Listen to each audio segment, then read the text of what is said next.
Kani bitawng naata sa panahon nga suko kay ta bitaw gaw. Unya mupataka ratag istorya without thinking nakasakit na day tag isa ka tawo, di ba? So dili jud di ay maayo gaw nga mupataka ratag patak. No? Kay once manggud gaw ang istorya atuan ang mabuhian or mugawas na sa atong baba, dili na jud na mabalik mga gaw.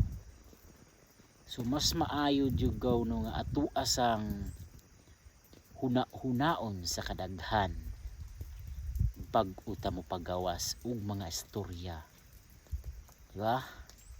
Nga maoy makasakit or maoy makakuan sa atong isig kaingon, diba? So ang atua manggod, ang atuang kalagot mga gaw, kabalo ba mo nga segundo ra na, di ba? Hangat kalagot sa tao segundo ra jud kay nagaw. Pag once mahuwasan na ka, so tanan na imong nabuhian nga storya dili na jud to mabalik mga gaw. Kana bitaw mahalos patyon na nimo imong kalaban tungod sa imuhang kalagot. So dapat yun di ay mga gaw no kabaluta mo kontrol sa tuang kalagot, no? Kay atod paganina yung nako ang kalagot or atong kaisog segundo ra na mga gaw, di ba? So umauna nga dapat mo take tag action or mo kuantag mga storya mabuhi ta atua sa jud ng pag-isipan.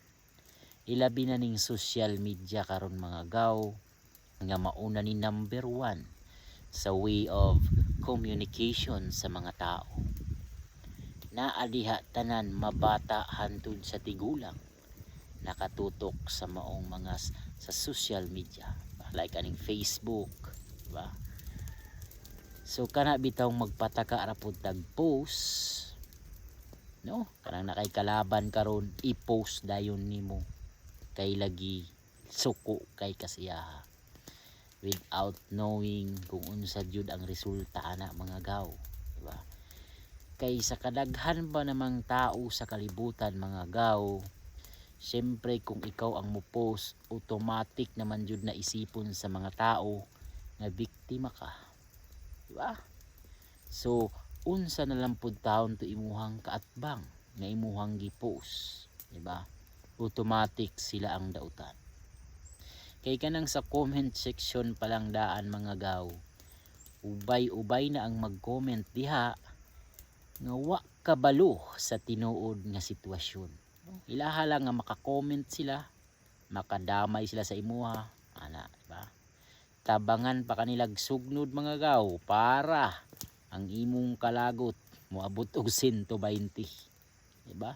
Murag ipasubo kagaw ba, ipahamak kanila, diba? Makita niyo tong naay makasuhan na cyber libel tungod sa mga pataka nga post, mag-mention og pangalan, di man na pwede gaw pagpakaulaw man na sa tao.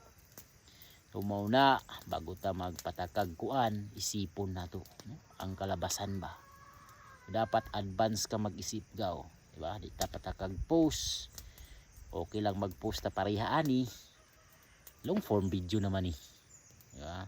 Maka-income man ta ani, content creator man ta, at least wa tay gikuan tuwa nagtambag ra ta, diba? Pareha ani karon nag-post ta, at least na kakuhaan og leksyon, no, sa mga tanan gagamit og sa gakuan sa social media. So maura na ang istorya, ang tambag sa utrupong tambaganan. Maestrong Bukid.